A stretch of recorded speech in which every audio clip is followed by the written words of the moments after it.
வணக்கம். ஜேகே செய்திகளின் பிரதான செய்திகள். முதலில் தலைப்புச் செய்திகள். ஒருங்கிணைப்பு குழு கூட்டத்தின் போது காதல் விவகாரம் குறித்து நாடாளுமன்ற உறுப்பினர்கள் இளங்குமரனுக்கும் அர்ச்சுனாவிற்கும் இடையில் வாக்குவாதம். சிறுமி ஒருவரை மின்கம்பத்தில் கட்டி வைத்து தாக்குதல் நடத்திய பெண் தொடர்பில் விசாரணை. இரவு விடுதி விவகாரம் தொடர்பில் யோஷித்த மற்றும் அவரது மனைவி ஆகியோர் வாக்குமூலம்.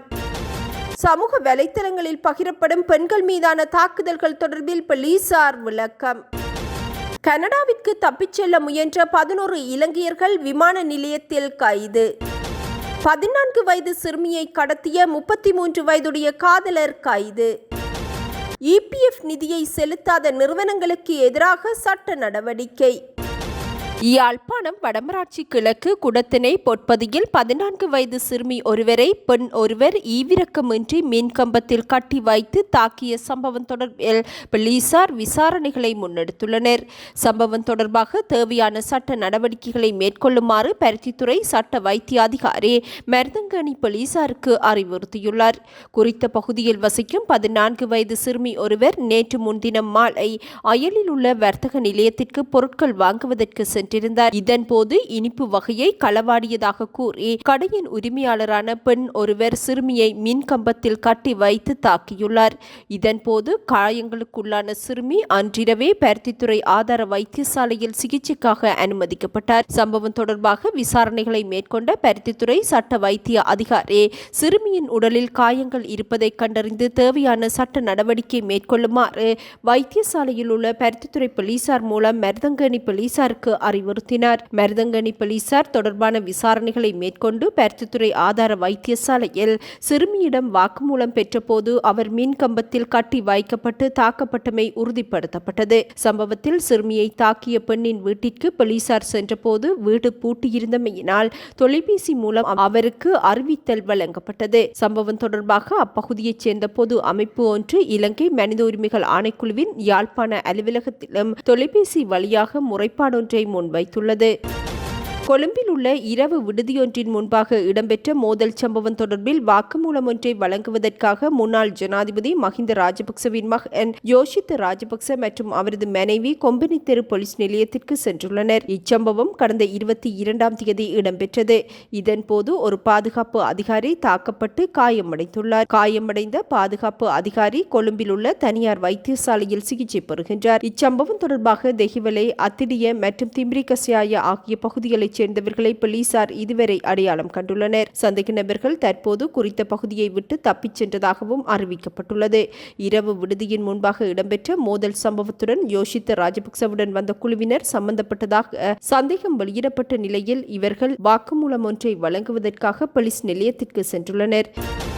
1987ஆம் ஆண்டு இந்திய இராணுவத்தினரால் கொல்லப்பட்ட தாயினதும் அவரது மகனதும் உடல் வீட்டு வளாகத்திற்குள் அடக்கம் செய்யப்பட்டிருந்தது. இந்நிலையில் கொல்லப்பட்ட பெண்ணின் பிள்ளைகள் வெளிநாடு ஒன்றிலிருந்து தாயகத்திற்கு வந்து அவர்களது உடல்களை நீதிமன்ற அனுமதி பெற்று மீளவும் தோண்டி எடுத்து மார்ச் மாதம் 23ஆம் தேதி சமய முறைப்படி தகனம் செய்துள்ளனர். 1987ஆம் ஆண்டு இந்திய இராணுவம் யாழ்ப்பாணம் நோக்கி மேற்கொண்ட படை நடவடிக்கையில் கண்டி வீதியில் உள்ள வீடொன்றில் இருந்த தாயும் அவரது மகனும் இந்திய இராணுவத்தின் துப்பாக்கிச் சூட்டிற்கு இலக்காகி உயிரிழந்திருந்தனர். உயிரிழந்தவர்களுக்கு சமய முறைப்படி கிரியைகள் செய்து தகனம் செய்வதற்கு அப்போது அனுமதி மறுக்கப்பட்ட நிலையில் கணவர் வேறு வழியின்றி தனது மனைவியினதும் மகனினதும் உடலை வீட்டு வளவிலேயே அடக்கம் செய்துள்ளார்.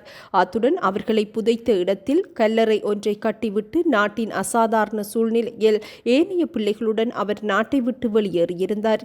இச்சம்பவம் தொடர்பாக தனது ஏனைய பிள்ளைகளுக்கு அவர் தெரிவித்திருந்த நிலையில் மனைவி மற்றும் மகன் ஆகியோருக்கு சமய முறைப்படி இறுதி கிரியைகள் செய்ய வேண்டும் எனவும் குறிப்பிட்டிருந்தார். இந்நிலையில் கடந்த ஆண்டு அத்தந்தையும் உயிரிழந்த நிலையில் தந்தையின் ஆசையை நிறைவேற்றுவதற்காக நாடு திரும்பிய ஏனைய பிள்ளைகள் தாய் மற்றும் அவர்களது சகோதரனின் உடல்களை மீள தோண்டி எடுத்து சமய கிரியைகளை செய்வதற்காக யாழ் மாவட்ட நீதிமன்றத்தின் அனுமதியை கோரியிருந்தனர். கோரிக்கைக்கு நீதிமன்ற அனுமதி வழங்கப்பட்டதை தொடர்ந்து சடலங்கள் தோண்டி எடுக்கப்பட்டு இந்து சமய கிரியைகள் நடாத்தப்பட்டு அவர்களின் உடல் எச்சங்கள் கடந்த 23ஆம் தேதி மீளவும் தகனம் செய்யப்பட்டு அடக்கம் செய்யப்பட்டுள்ளமை குறிப்பிடத்தக்கது.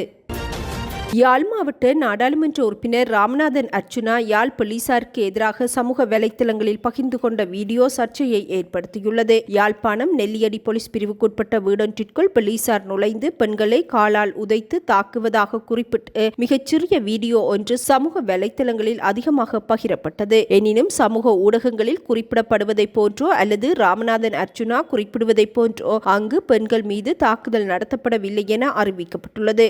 சம்பவத்தை திரித்து போலீசாரின் கைது நடவடிக்கையில் இருந்து குற்றவாளியை பாதுகாப்பதற்காக பெண்கள் ஆடிய நாடகமே அச்சம்பவம் எனவும் இது தொடர்பில் முழுமையான விசாரணைகள் முன்னெடுக்கப்பட்டுள்ளதாகவும் அறிவிக்கப்பட்டுள்ளது. நெல்லியடி போலீஸ் பிரிவுக்குட்பட்ட துன்னாலை பகுதியில் நேற்றிரவு இச்சம்பவம் இடம்பெற்றது. குறித்த பகுதியைச் சேர்ந்த அஜந்தன் என்பவர் சட்டவிரோதமாக மாடு வெட்டும் தொழிலில் நீண்ட காலமாக ஈடுபட்டு வருவதாகவும் அதற்காக குளிரூட்டப்பட்ட வாகனம் ஒன்றை பயன்படுத்துவதாகவும் போலீசாருக்கு தகவல் கிடைத்தது. அத்துடன் அவரது வீட்டில் சட்டவிரோதமாக மாடு வெட்டப்படும் தகவல் கிடைத்ததும் நெல்லியடி போலீசார் சிலர் அவரது வீட்டிற்கு சென்று சோதனையில் ஈடுபட்டனர். இதன்போது சட்டவிரோதமாக வெட்டப்பட்ட மாட்டு இறைச்சி மீட்கப்பட்டது.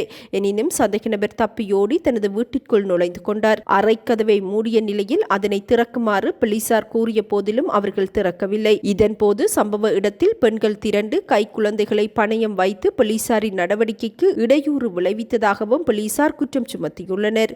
சந்தேக நபரின் மனைவியும் மற்றொரு பெண்ணும் போலீசார் கதவை திறக்க முடியாதபடி வழிமறித்து நின்றனர். அயலில் உள்ள மேலும் சில பெண்களும் திரண்டு போலீசார் அறைக்கதவை திறக்க முடியாதபடி வழிமறித்ததாக நெல்லியடி போலீஸ் நிலைய போலீசார் தெரிவித்துள்ளனர். சம்பவ இடத்திற்கு மேலும் ஒரு போலீஸ் குழு அனுப்பப்பட்ட போதும் அறையை திறக்க விடாமல் பெண்கள் வழிமறித்து நின்ற நிலையில் நெல்லியடி போலீஸ் நிலைய பொறுப்பதிகாரி தலைமையில் மேலும் ஒரு அணி சென்று சந்தேக நபரை கைது செய்ததாக அறிவிக்கப்பட்டுள்ளது. அறைக்கதவை திறப்பதற்காக போலீஸ் உத்தியோகத்தர் ஒருவர் அறையின் கதவை உதைந்த போது பெண்கள் மீது தாக்குதல் நடத்தப்படுவதாக அப்பெண்கள் நாடகமாடியதாகவும் போலீசார் குறிப்பிட்டுள்ளனர்.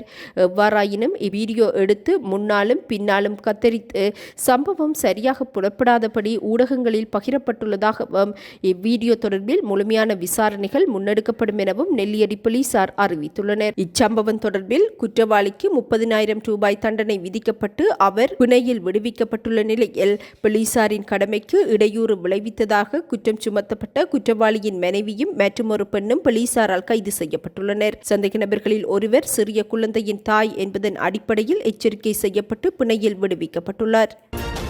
தனிப்பட்ட அரசியல் விவகாரங்கள் மற்றும் தனிநபர் அவதூறுகளை கட்டுப்படுத்தும் ஆற்றல் ஒருங்கிணைப்பு குழு தலைவருக்கு இல்லாமையை சுட்டிக்காட்டிய கூட்டத்தில் இருந்து நாடாளுமன்ற உறுப்பினர் ஸ்ரீதரன் வெளியேறியுள்ளார். யாழ்ப்பாணம் ஒருங்கிணைப்பு குழு கூட்டத்தில் தனிப்பட்ட விடயத்தை முன்னிறுத்தி 2 நாடாளுமன்ற உறுப்பினர்களுக்கிடையே கடும் வாய்த்தர்க்கம் ஏற்பட்டு சில நிமிடங்களில் அமளிதுமளியானது. வலி வடக்கில் முன்னெடுக்கப்படும் மின் இணைப்பு விடயம் தொடர்பாக விவாதம் முன்வைக்கப்பட்டது.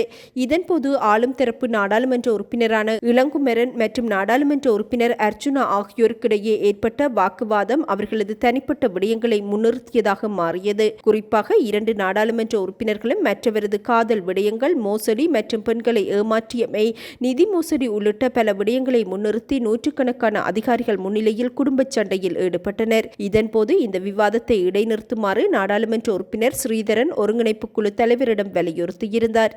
எனினும் ஒருங்கிணைப்பு குழு தலைவர் குறித்த இருவரையும் கட்டுப்படுத்த முடியாத நிலையில் காணப்பட்டார். தொடர்ந்தும் ஒருங்கிணைப்பு குழு தலைவரின் ஆளுமையற்ற நிலைமையை அவதானித்த நாடாளுமன்ற உறுப்பினர் ஸ்ரீதரன் அக்கூட்டத்தை விட்டு வெளியேறியுள்ளார். கிழக்கு பல்கலைக்கழகத்தில் தனது மகளின் போக்குவரத்திற்காக நீண்ட காலமாக வாகனம் மற்றும் எரிபொருளை நாடாளுமன்றத்தின் முன்னாள் பிரதானி ஒருவர் பயன்படுத்தியுள்ளமை தொடர்பில் விசாரணைகள் முன்னெடுக்கப்பட்டுள்ளன. நாடாளுமன்ற வாகனம் அம்பாறை பிரதேசத்திற்கு அடிக்கொரு தடவை சென்றுள்ளமை தொடர்பில் தகவல்கள் வெளியான நிலையில் இவ்விடயம் தொடர்பிலான விசாரணைகள் மேற்கொள்ளப்பட்டுள்ளது.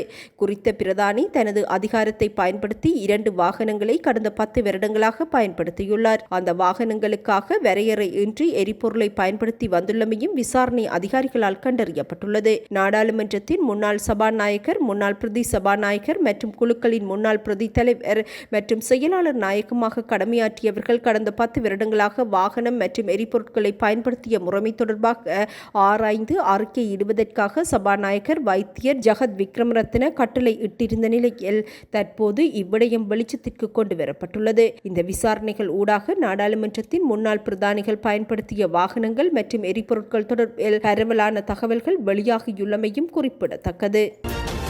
மோசடியான கனேடிய விசாக்களை பயன்படுத்தி கனடாவிற்கு தப்பிச் செல்ல முயன்ற 11 இலங்கையர்களும் அவர்களை விமான நிலையத்திற்கு அழைத்து வந்த ஒரு தரகரும் கட்டுநாயக்க விமான நிலையத்தின் புறப்படும் முனையத்தில் வைத்து குடிவரவு மற்றும் குடியகழ்வுத்துறை அதிகாரிகளால் கைது செய்யப்பட்டுள்ளனர். கனடாவிற்கு தப்பிச் செல்வதற்காக கட்டுநாயக்க விமான நிலையத்திற்கு வந்த 11 இலங்கையர்களும் 35 முதல் 40 வயதிற்கு இடைப்பட்டவர்கள் எனவும் அறிவிக்கப்பட்டுள்ளது. இவர்கள் அரசாங்க ஊழியர்கள், தொழில் அதிபர்கள் மற்றும் வெளிநாடுகளில் இருந்து சமீபத்தில் நாடு திரும்பிய என்பதுடன் கொழும்பு, களுத்துறை, பதுளை மற்றும் அனுராதபுரம் மாவட்டங்களைச் சேர்ந்தவர்கள் எனவும் அறிவிக்கப்பட்டுள்ளது. துபாய்க்கு புறப்படும் ஸ்ரீலங்கன் ஏர்லைன்ஸ் விமானத்தின் UL 225 ஏறுவதற்காக அவர்கள் நேற்று மாலை 6:40 மணிக்கு கட்டுநாயக்க விமான நிலையத்திற்கு சென்றிருந்தனர். இதன்போது குறித்த விமானத்தில் துபாய் சென்று அங்கிருந்து கனடாவின் டொரண்டோ செல்ல திட்டமிட்டிருந்தமையும் விசாரணைகளில் கண்டறியப்பட்டுள்ளது.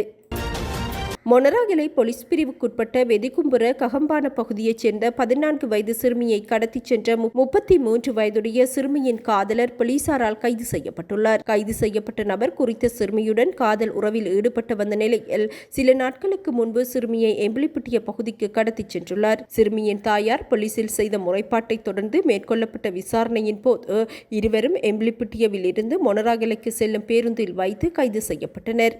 சந்தேக நபரை மொனராகலை நீதவான் நீதிமன்றில் ஆஜர்படுத்துவதற்கான நடவடிக்கைகள் மேற்கொள்ளப்பட்டுள்ளதுடன் வைத்திய பரிசோதனைக்காக மொனராகலை மாவட்ட பொது வைத்தியசாலையில் சிறுமி அனுமதிக்கப்பட்டுள்ளார். சம்பவம் தொடர்பில் மேலதிக விசாரணைகள் முன்னெடுக்கப்பட்டுள்ளன. இதேவேளை 14 வயது சிறுவனை பாலியல் வன்புணர்வுக்கு உட்படுத்திய குற்றச்சாட்டில் திருமணமான 42 வயதான நபரொருவர் கைது செய்யப்பட்டுள்ளார். இச்சம்பவம் மொனராகலை போலீஸ் பிரிவுக்குட்பட்ட குலந்தாவ தெற்கு பகுதியில் இடம்பெற்றுள்ளது. சந்தேக நபர் புத்தம பகுதியைச் சேர்ந்தவர் என்பதுடன் அவரது மனைவியின் வீட்டிற்கு சென்றிருந்த நிலையில் சிறுவனை விளையாடுவதற்காக அழைத்துச் சென்று மயானத்தில் வைத்து கடுமையான முறையில் பாலியல் வன்கொடுமைக்கு உட்படுத்தியுள்ளமையும் விசாரணைகளில் கண்டறியப்பட்டுள்ளது. 22,450க்கும் அதிகமான நிறுவனங்கள் ஊழியர் சேமலாம நிதியத்திற்கான பணத்தை வைப்பு செய்யவில்லை என பிரதி தொழில் அமைச்சர் மஹிந்த ஜயசிங்க தெரிவித்துள்ளார். அதன் பெறுமதி 36 பில்லியன் ரூபாய் எனவும் அவர் குறிப்பிட்டுள்ளார். நேற்று இடம்பெற்ற நிகழ்வொன்றின் போது கருத்துரைக்கும் போதே அமைச்சர் இதனை குறிப்பிட்டார். நாடளாவிய ரீதியில் 22,450க்கும் மேற்பட்ட அரச மற்றும் அரச அனுசரணையில் இயங்கும் நிறுவனங்கள் மற்றும் தனியார் நிறுவனங்கள் ஊழியர் சேமலாப நிதியத்திற்கான நிதியை இதுவரை செலுத்தவில்லை. தற்போது 36 பில்லியன் ரூபாய் ஊழியர் சேமலாப நிதியத்திற்கு செலுத்த வேண்டியுள்ளது. இவ்விடயம் தொடர்பில் எதிர்காலத்தில் நடவடிக்கை எடுப்பதற்காக எதிர்பார்த்துள்ளோம். டிஜிட்டல் அமைச்சுடன் ஒருங்கிணைந்து வேலை திட்டங்கள் முன்னெடுக்கப்பட்டுள்ளன. இந்த வேலை திட்டங்கள் ஊடாக பெரும்பாலான விடயங்களை டிஜிட்டல் மயப்படுத்துவதற்கு எதிர்பார்த்துள்ளோம். இதன் அடிப்படையில் தற்போது நிலவும் பல்வேறு பிரச்சினைகள், குறைபாடுகள் நிவர்த்திக்கப்படும் எனவும் பிரதி தொழில் அமைச்சர் மஹிந்த ஜயசிங்க தெரிவித்துள்ளார். இத்துடன் இன்று எமது பிரதான செய்திகள் நிறைவடைகின்றன. நமது அடுத்த பிரதான செய்திகளை நாளை எதிர்பாருங்கள். வணக்கம்.